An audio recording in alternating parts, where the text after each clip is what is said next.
मैं अभी आप लोगों को थोड़ी सी कुछ एक कमांड्स के बारे में बताऊंगा, राइट। सो पहली कमांड आती है जैसे PWD। PWD means present working directory, जहां आप बैठे हो उसका पाथ पता चलेगा। तो ये PWD तो कहाँ पे बैठे हैं, इट्स ए होम के अंदर यूज़र और you are sitting inside it, right. यहाँ पे बैठे हो तो इस डायरेक्टरी में क्या क्या है। तो अगर आप ls कमांड दो तो आपको पता चल जाएगा उसमें क्या क्या है। ls मीन्स लिस्ट, ठीक है। अब मान लो s लेटर से या मान लो t से जो स्टार्ट हुए या s से जो स्टार्ट हुए हैं, मान लो कुछ डायरेक्टरी हो सकता है s से स्टार्ट हुए, तो s वाले ये हैं, s से s स्टार, ये s वाले जितने भी हैं।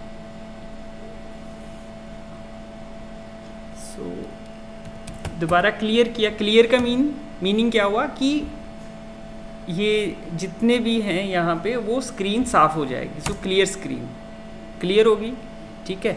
अब मान लो डॉक्यूमेंट्स के अंदर गया मैं, CD का मतलब चेंज डायरेक्टरी, CD कमांड का मतलब चेंज डायरेक्टरी। सो मान लो डॉक्यूमेंट्स के अंदर जाना है तो ये डॉक्यूमेंट्स हैं यहाँ पे। डॉक्यूमेंट्स में let me go to the, दो बार टैब प्रेस करके ये सारा आ गया सामने, ठीक है। डॉक्यूमेंट्स के अंदर क्या क्या, लेक्चर्स के अंदर जाना है तो लेक्चर्स के अंदर चले गए। लेक्चर्स के अंदर क्या था, फोर्ट्रान नाम की डायरेक्टरी है, जहाँ पे स्लैश लगा हुआ that means it is a directory. So ये आ गया फोर्ट्रान। इसके अंदर ये हमारे पास प्रोग्राम था, फोर्ट्रान के प्रोग्राम लिखे हुए, ठीक है। नाउ अगेन क्लियर, ये ls किया, ये पता चल गया कि यहाँ पे क्या क्या है। अब मान लो आपने एक फोर्ट्रान का प्रोग्राम लिखना है, ठीक है। फोर्ट्रान का प्रोग्राम लिखना है प्रोडक्ट फाइंड आउट करने के लिए। सो या तो मैं VI एडिटर का यूज़ करूँगा या मैं gedit का यूज़ करूँगा। तो सपोज करो मैंने VI एडिटर का यूज़ किया, ठीक है। VI एडिटर सबसे पहले ना इंस्टॉल कर लेना है लिनक्स में, फुल vim फुल करके आता है। तो sudo apt-get install vim, ये इस तरह से आता है। पासवर्ड मांगेगा सुपर यूज़र का, एंटर किया, इट्स ऑलरेडी इंस्टॉल्ड, ये ऑलरेडी इंस्टॉल्ड है, ठीक है। सो इंस्टॉल करने की ज़रूरत नहीं, इट्स ऑलरेडी देयर। अब काम कैसे करते हैं VI एडिटर में वो मैं आप लोगों को सिखाता हूँ। I clear the screen. मान लो मुझे प्रोडक्ट फाइंड आउट करना है तो मैंने VI command the. VI means I am opening VI editor, इस तरह से ओपन हो जाता है। बट मुझे फाइल भी क्रिएट करनी है तो VI, मान लो मुझे प्रोडक्ट फाइंड आउट करना है 2 नंबर्स का, so it is product.f। .f क्या है, फोर्ट्रान की फाइल की एक्सटेंशन है। तो ये आ गया प्रोडक्ट, ठीक है, ये लिखा हुआ है। अभी मैं इसमें लिख नहीं सकता कुछ भी नहीं, की प्रेस कर रहा हूँ but I am not able to write down anything. So मुझे इंसर्ट मोड में जाना पड़ेगा। सो उसके लिए या तो मैं I प्रेस करूँगा या इंसर्ट प्रेस करूँगा। तो इंसर्ट प्रेस करके या I प्रेस करके नीचे क्या लिखा हुआ आ जाएगा, इंसर्ट लिखा हुआ आ जाएगा। कर्सर कहाँ पे है, फर्स्ट कॉलम पे। ये चीज़ किसको बता रही है, कॉलम को। When I start writing something, ये देख लो, ठीक है। सो प्रोग्राम यहाँ पे लिखेंगे, प्रोग्राम 7वें कॉलम से हम लिखना स्टार्ट करते हैं, ठीक है। टैब प्रेस करूँगा तो कर्सर 9th कॉलम पे ऑटोमेटिकली चला जाता है। अगर टैब प्रेस नहीं करना है तो मैनुअली भी आप इसको कर सकते हो। ये 1 2 3 4 5 6 7वें से हम लिखना शुरू करते हैं। तो 7वें पे आ गया, 7वें पे आपने लिखना शुरू कर दिया। प्रोग्राम का मतलब है प्रोडक्ट ऑफ 2 नंबर्स। टाइटल दे दिया ना, प्रोडक्ट ऑफ 2 नंबर्स, ये आ गया। देन अगले उसमें चले गए। अब इनपुट क्या जाएगी, तो मान लो मुझे 2 नंबर लिखने हैं और रियल नंबर्स का सम फाइंड आउट करना है। तो A बोल दिया मैंने, A इक्वल टू 7.0 बोल दिया, और B इक्वल टू क्या आ गया, 9.0। मान लो मुझे इन दोनों का प्रोडक्ट फाइंड आउट करना है, तो प्रोडक्ट क्या आ जाएगा, प्रोडक्ट को मैं PROD से लिख रहा हूँ, ठीक है। तो प्रोडक्ट क्या आ जाएगा, A into B, A star B। Multiplication को क्या बता रहा है, A स्टार B मल्टीप्लिकेशन को बता रहा है, ठीक है। ये इस प्रोग्राम को चलो let it be like this. Product आ गया, देन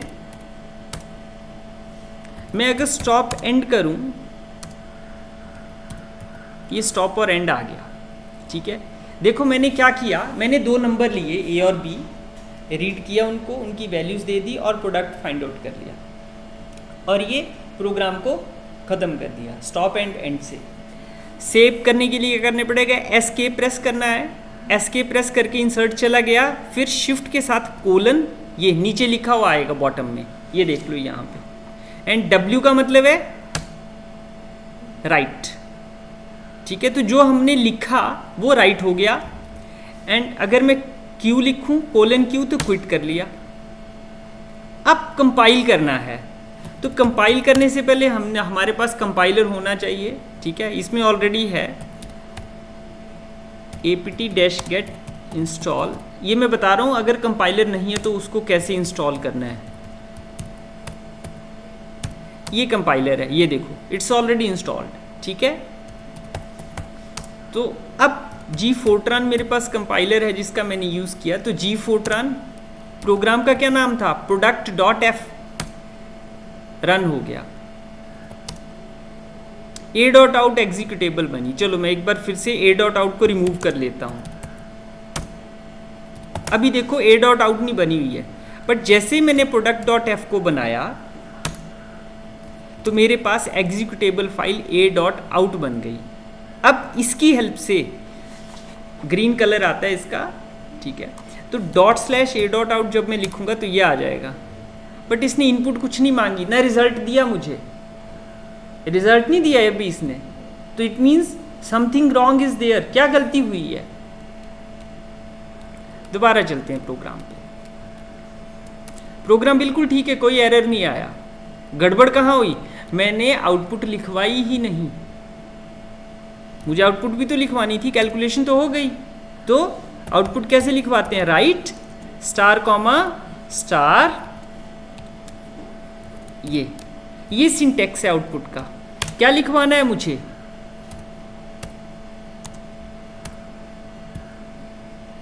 क्या लिखवाना है, जो आउटपुट आई हुई है प्रोडक्ट, ये चीज़ लिखवा ली, जो भी यहाँ से कैलकुलेट होके आएगा वो यहाँ आ जाएगा। तो ये मॉडिफिकेशन मुझे करनी पड़ेगी प्रोग्राम में। ये पॉइंट क्लियर हो गया, ठीक है। तो सेव कर लिया। Now what I do again, मुझे क्योंकि मैंने प्रोग्राम में मॉडिफिकेशन की तो मुझे Gfortran product.f भी लिखना पड़ेगा, तो ये आ गया Gfortran product.f। Clear. Now what should I do, executable file दोबारा अपडेट हो गई वो ./a.out। This is the result 63।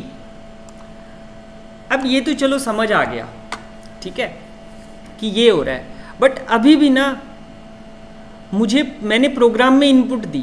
अब हम क्या करते हैं, प्रोग्राम में इनपुट देने की बजाय मैं कीबोर्ड से बाहर से इनपुट दूंगा, क्योंकि मैं किन्हीं भी दो नंबर्स को ऐड करना चाहूँ। अगर ये तो था कि इन्हीं दो नंबर को ऐड करना है, अगर मैंने 7 और 9 को, तब तो ठीक है। तो हम क्या करेंगे, हम पहले ये देखेंगे कि इनपुट देनी है तो मुझे अंदर नंबर रीड नहीं करवाने हैं, ठीक है। तो मुझे पहले क्या करना पड़ेगा, इनपुट देने के लिए कमांड देनी पड़ेगी। इनपुट की कमांड क्या होती है, रीड। इनपुट देने की कमांड क्या है, रीड कमांड है। So what should I do, देखो जरा उसी प्रोग्राम में चेंजेस लगा करने, read star comma star, input थी A, B, A और B दो इनपुट थे, और प्रोडक्ट आ गया A*B, राइट। ये हो गया, सेव कर लिया इसको, दोबारा से कंपाइल किया ./a.out। अब ये इनपुट मांग रहा था, 2 इनपुट देनी पड़ेगी मुझे, ये आ गया 7 और 8, इनका प्रोडक्ट आ गया 56। बट अभी भी कंपाइल करने के बाद मुझे ये नहीं पता चला कि ये कंप्यूटर मांग क्या रहा था। मैंने प्रोग्राम लिखा था तो मुझे वैसे तो पता चल गया, बट अगर यही मैसेज डिस्प्ले हो जाए मेरे पास, दैट इज़ मोर बेटर। तो इसी मैसेज को डिस्प्ले करने के लिए मैं क्या करूँगा, देखो जरा। अगर मैं इंसर्ट मोड में गया, यहाँ पे मैं राइट करवा दूँ, अगर राइट स्टार कॉमा स्टार, ठीक है, स्टार कॉमा स्टार राइट किया, क्या रीड करवाना है मुझे, ए और बी, ठीक है। तो सिंगल कोट्स में या डबल कोट्स में अगर मैं लिखूं दैट गिव, ये message as it is display हो जाएगा, give values of A and B, क्योंकि मुझे ये 2 नंबर चाहिए थे, ठीक है। और यहाँ पे अब मैं इसको सेव किया, देन सेव कर लिया, रन कंपाइल कर लिया, ./a.out आ गया ना, वही मैसेज डिस्प्ले हो गया as it is, single quotes में जो मैसेज दिया था, ठीक है। तो ये क्या हो जाएगा, 4 और 5 मल्टीप्लाई कर लिए and then result will be 20। अभी भी थोड़ा सा इसको और मॉडिफाई करते हैं, क्योंकि प्रोग्राम ऐसा हो जो सबकी समझ आ सके। कंपाइल करने के बाद डिस्प्ले अगर मैसेज हो रहा है कि क्या बोल रहा है प्रोग्राम, तो ज़्यादा बेटर है। तो अब मैं यहाँ पे इसी को क्या करता हूँ, देखो जरा, सिंगल कोट्स में मैंने पहले क्या किया, राइट से पहले मैंने इसको इस तरह से सिंगल कोट्स में लिखा, product equal to A star, product equal to A star B, यही आएगा ना, A star B equal to क्या आ जाएगा, वो आ जाएगा प्रोडक्ट के इक्वल, और यहाँ कॉमा लगा दिया। तो अब ये मैसेज, ये तो आउटपुट थी, इससे पहले ये मैसेज फ्लैश हो जाएगा वहां पे। Let us try to see it. दोबारा सेव किया, कंपाइल किया,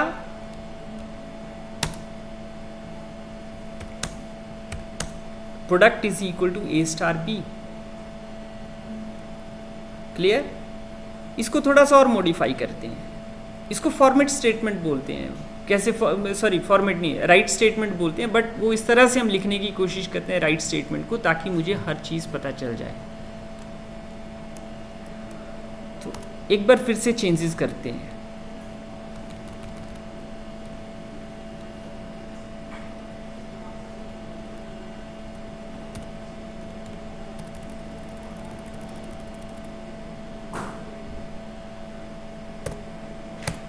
ये देखो, ए भी राइट करवाया, सिंगल कोट्स में मैंने लिखा एक्स, एक्स एक तरह से मल्टीप्लिकेशन के सिंबल की तरह आ रहा था, कॉमा बी, फिर सिंगल कोट्स में इक्वल टू। तो ये क्या आ जाएगा, देखो ये वैल्यू यहाँ आ जाएगी जो मैंने कीबोर्ड से देनी है, दूसरी वैल्यू यहाँ से ये आ जाएगी, और ये equal to product as it is लिखा हुआ आ जाएगा। सो प्रोग्राम को मॉडिफिकेशन करनी और प्रोग्राम समझना, ये आपको आना चाहिए।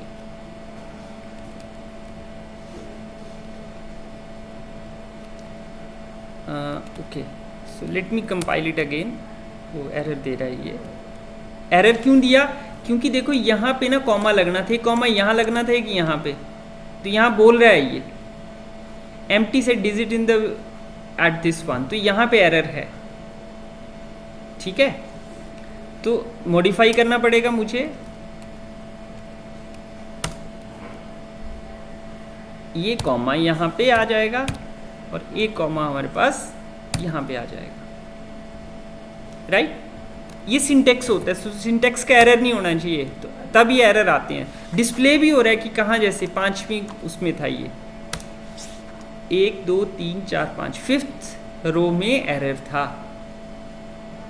तो जो मैसेज उसने वहां पे फ्लैश किया था।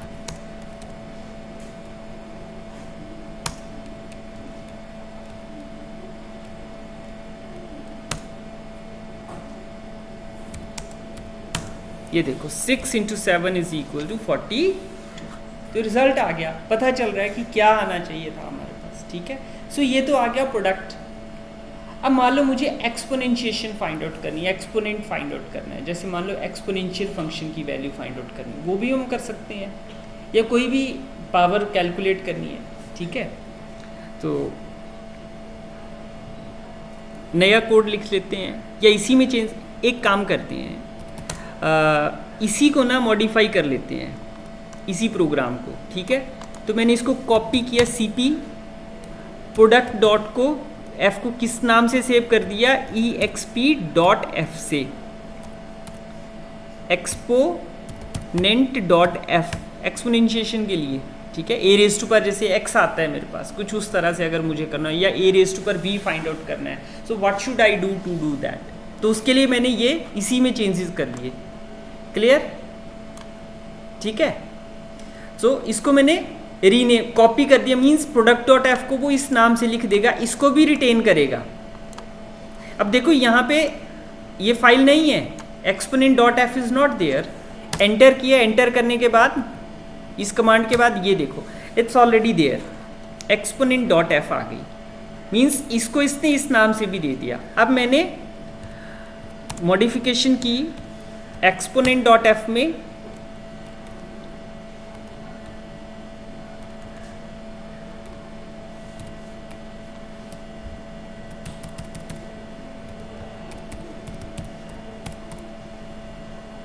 एक्सपोनेंट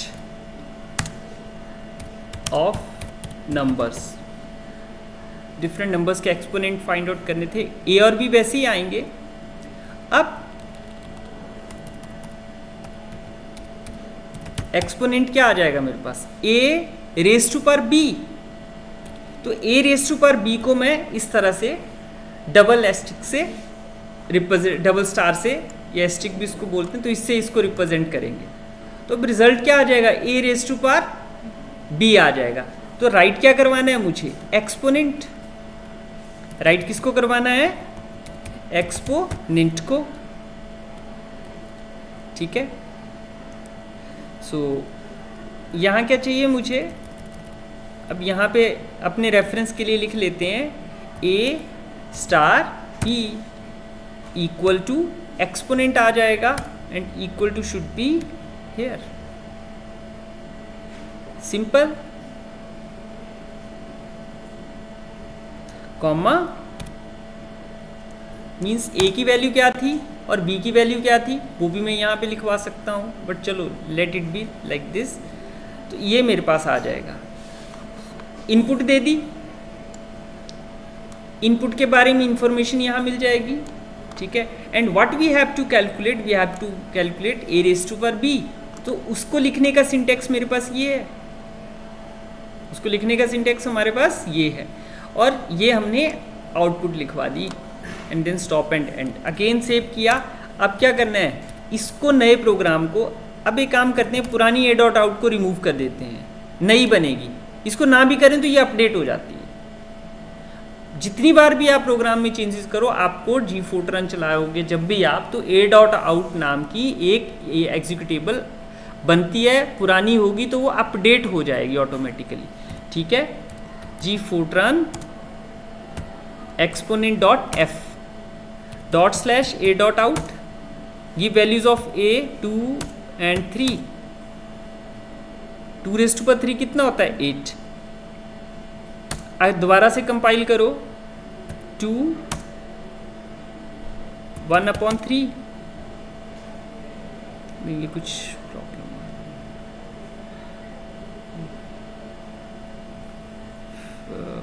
ओके, 2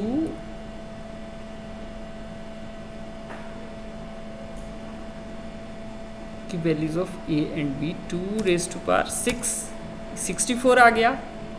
बट यहाँ पे ये प्रॉब्लम कर रहा था, इसने कुछ और ही दे दिया।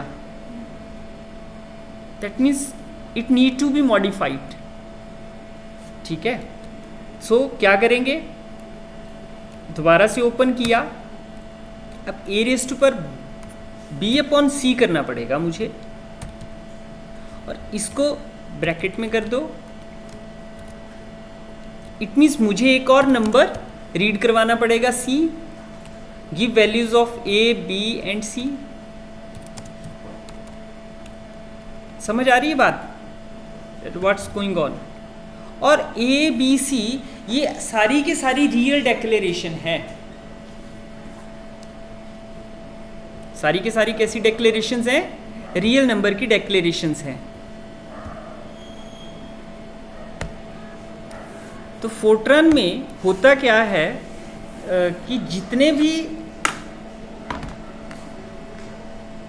वेरिएबल्स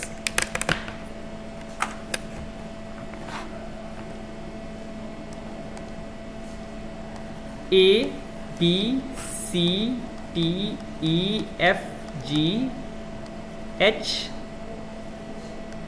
आई जे के एल एम और एन, ये जो हैं ये इंटीजर होते हैं, जितने भी इनसे स्टार्ट होते हैं। और ये और O P Q and so on X Y Z, ये जो हैं, let me take different colour. ये जो ग्रीन कलर से मैंने सर्कल किए, ये सारे रियल होते हैं, रियल वेरिएबल्स होते हैं। कैसे वेरिएबल्स होते हैं? रियल वेरिएबल्स होते हैं। You have to keep all these things in mind. So क्या होगा यहाँ पे? ए बी सी क्या है? रियल नंबर है, ठीक है। तो अब एक्सपोनेंट कैसे निकलेगा? ये तो चलो राइट स्टेटमेंट में कोई ऐसी बड़ी ज़रूरत नहीं है, बट ये हमें करना पड़ेगा अपने रेफरेंस के लिए, ताकि हम समझ सकें प्रोग्राम को। बिकॉज प्रोग्राम इस तरह से लिखा जाता है कि मैंने ही नहीं समझना है। अगर मैंने अपने प्रोग्राम को लिखे किसी और को देना है कोड को, तो दूसरा भी समझ सके, और मैं अगर काफ़ी दिनों बाद उस कोड को देखूं तो मैं भी समझ सकूं। ये हमारी अप्रोच रहनी चाहिए, ठीक है। सो क्या करेंगे? सेव कर लेते हैं इसको। ए डॉट आउट,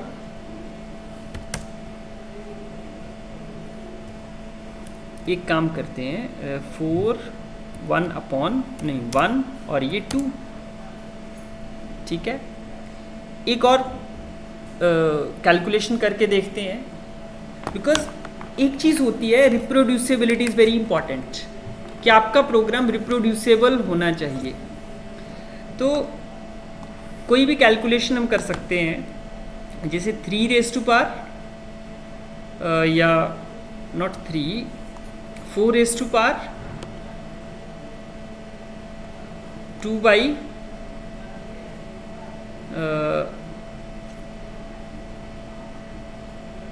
ये 3/2 करें। 4 रेज़ टू पावर 3/2 कितना होता है?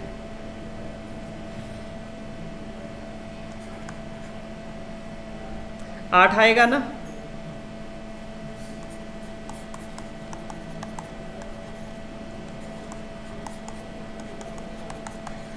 It is the result.